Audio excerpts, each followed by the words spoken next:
Ah, les émotions humaines? Vous pensez qu'on ne capte rien sous prétexte qu'on ne pleure pas devant un film triste? Détrompez-vous.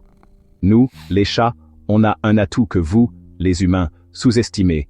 Notre odorat ultra-sensible et notre capacité à lire votre langage corporel. Vous écoutez les mots. Nous, on capte tout ce que vous dégagez. Les phéromones, votre corps parle sans que vous le sachiez. Vous communiquez avec des mots. Nous, c'est les odeurs et les vibrations. Votre corps émet des phéromones, ces molécules invisibles qui trahissent votre état émotionnel. Stressé? On le sent. Peur? On le sait. Amoureux? Ça se sent aussi.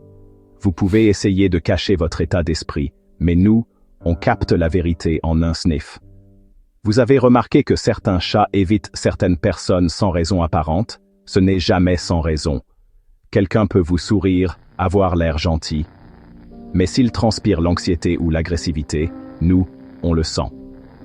Votre posture et votre énergie, on vous scanne en un regard. Vous vous tenez droit, détendu. Vous êtes bien. Vous marchez vite, vous respirez fort, vos gestes sont saccadés, vous êtes stressé. Nous, on ne cherche pas à comprendre vos mots, on analyse votre corps. Si vous rentrez du travail énervé, même sans crier, on va le sentir.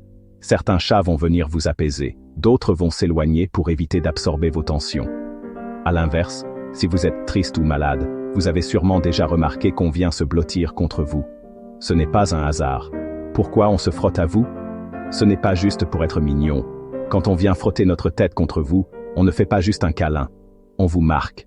On mélange nos phéromones avec les vôtres, histoire de créer une bulle olfactive rassurante. D'ailleurs, si vous sentez mauvais pour nous, stress, colère, parfum trop fort, on peut refuser de vous approcher.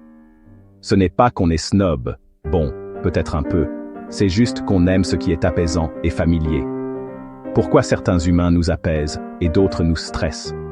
Il y a des gens qui ont une énergie naturelle calme et posée. Ceux-là, on les adore. Ils parlent doucement, ne bougent pas dans tous les sens, ne nous fixent pas comme un prédateur. Leur odeur est stable, leur posture est tranquille. Bref, ils nous inspirent confiance. Et puis, il y a ceux qui dégagent du stress, qui ont des gestes brusques, une voix trop forte ou qui sentent l'adrénaline. Ces gens-là, on les fuit. Pas parce qu'on est peureux, mais parce qu'on préfère rester dans une ambiance sereine. Conclusion. Vous croyez que c'est vous qui nous analysez? Non, c'est l'inverse. On comprend vos émotions, mais pas comme vous le pensez. On ne lit pas votre visage comme un chien, mais on capte vos odeurs, votre posture, votre énergie. Vous ne pouvez rien nous cacher. Alors, la prochaine fois que vous rentrez chez vous et que votre chat ne vient pas vous voir, demandez-vous « Qu'est-ce que je dégage en ce moment ?» Parce que nous, on le sait.